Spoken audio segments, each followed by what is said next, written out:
Hoy día vamos a hablar de la validación de un instrumento. Para que todo instrumento sea utilizado, necesita ser validado y confiabilizado. Pero para esto se necesita la operacionalización de la variable. La operacionalización de la variable se realiza desglosando la variable en dimensiones, en indicadores, y esos signos de interrogación que ven ahí vienen a ser los ítems, reactivos o preguntas. La variable, que es todo aquello susceptible de medida, la dimensión, que forma parte de la variable, los indicadores, que vienen a ser las cualidades de las dimensiones, y por último las preguntas, que buscan ver el conocimiento, el nivel de satisfacción de las personas, ¿no? Entre otras cosas. No todas las variables tienen dimensiones. Es muy importante conocerlo, pero es necesario operacionalizar la variable para poder realizar el instrumento.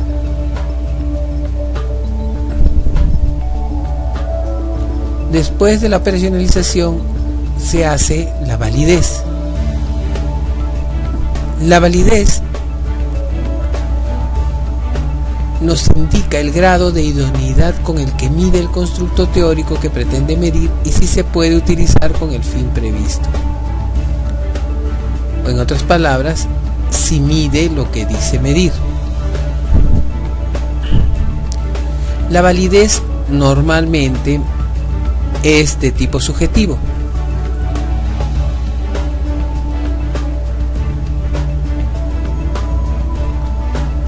En el proceso de validación tenemos la validez de contenido, la validez de criterio y la validez de constructo.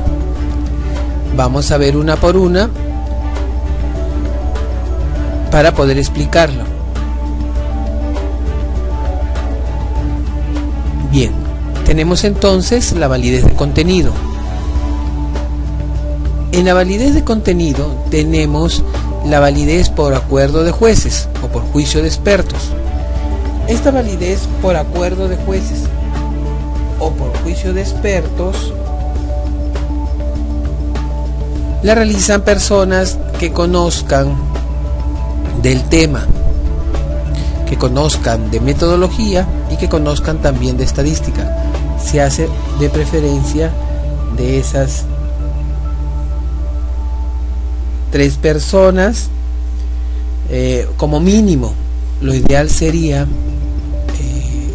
a 5 personas a más. Luego tenemos la prueba binomial, en la cual se compara lo que dicen los expertos, y la validez de Aiken. En la validez de Aiken te piden como mínimo 10 expertos.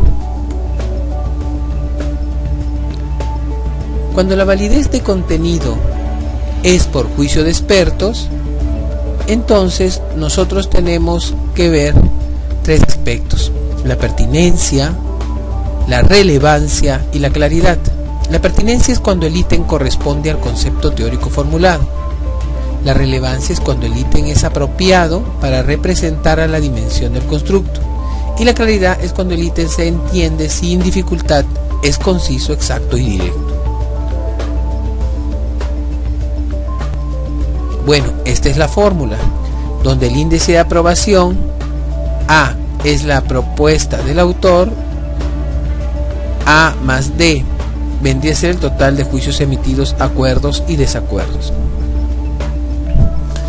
Este es cuando es por juicio de expertos. El índice de aprobación, A, definición de la propuesta del autor, y A más D, total de juicios emitidos, acuerdos y desacuerdos. Bien, la definición de propuesta del autor que dice ahí es en los acuerdos, ¿no? Suponiendo tenemos 3 expertos, vamos a ver un ejemplo por ahí. Si tuviéramos 3 expertos, el acuerdo de expertos debe ser mayor a 66% de por ítem para que sea válido. Por ejemplo, acá tenemos 3. El ítem 1 tiene pertinencia, relevancia y claridad, ¿no?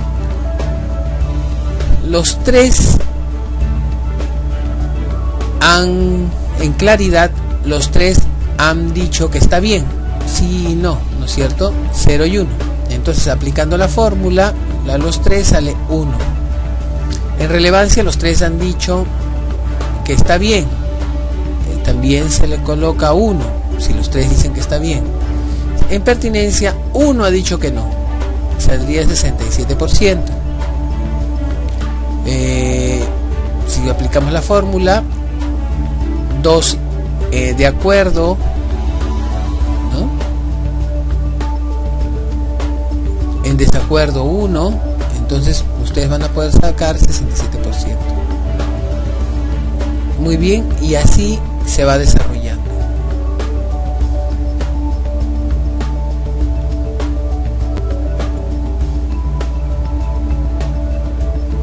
Acá tenemos la prueba binomial. Aquí hemos puesto un ejemplo del SPSS donde a través del juicio de expertos que pueden ver al fondo, si no, ¿no? El ítem 1, el ítem 2, el ítem 3, se aplicó la prueba binomial y posteriormente tuvimos el resultado, ¿no? Ajá, ahí tuvimos el nivel de significancia, el juez 1, el juez 2, el juez 3, y ahí tenemos la prueba binomial y sus relaciones, ¿no? ¿Qué preguntas son con significancia bilateral menor a 0,05? Serían las que están bien y las otras se excluirían.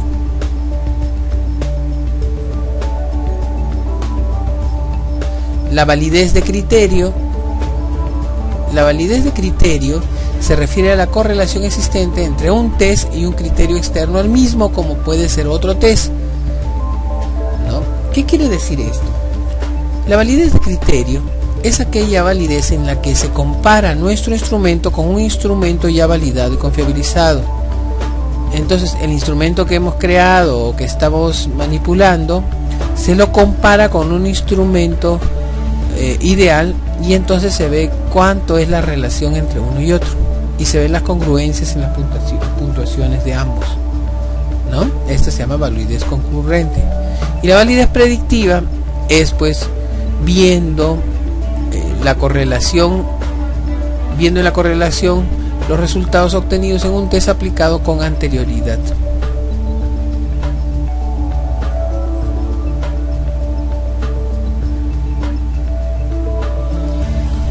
Muy bien.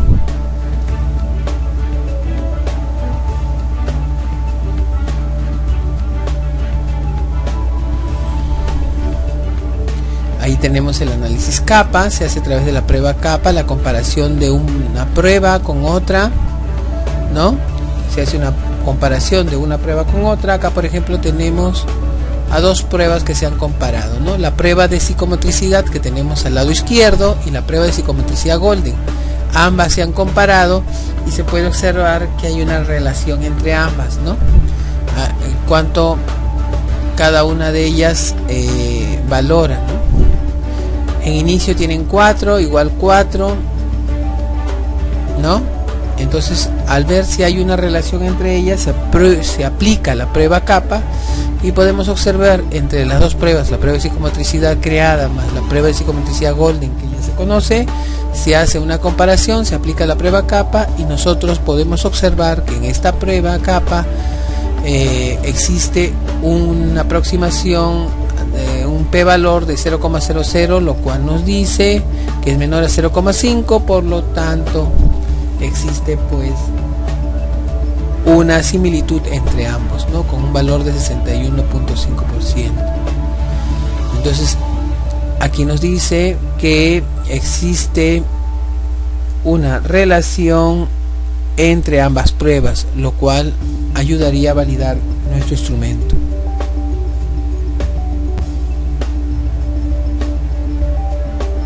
Por otro lado, tenemos la validez de constructo.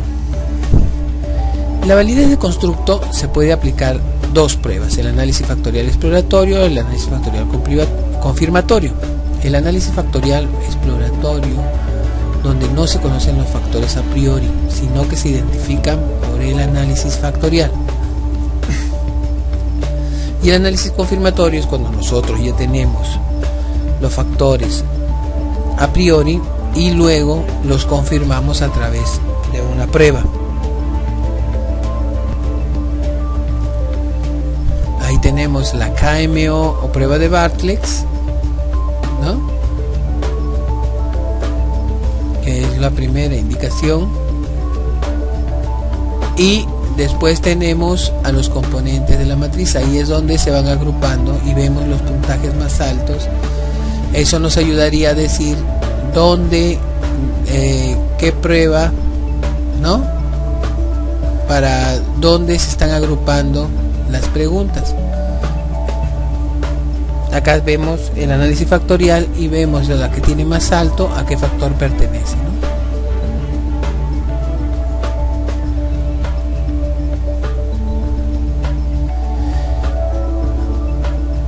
Bueno, también veremos los baremos.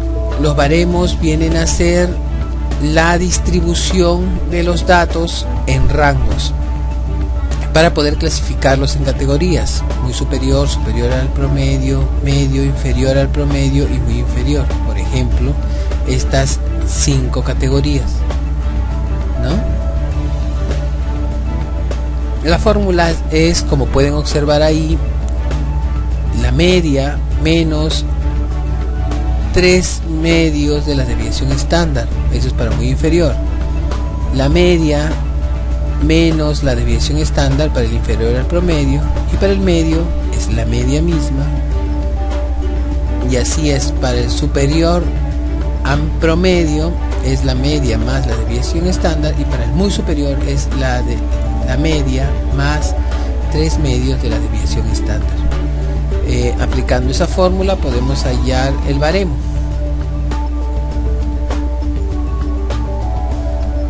Bien, muchas gracias.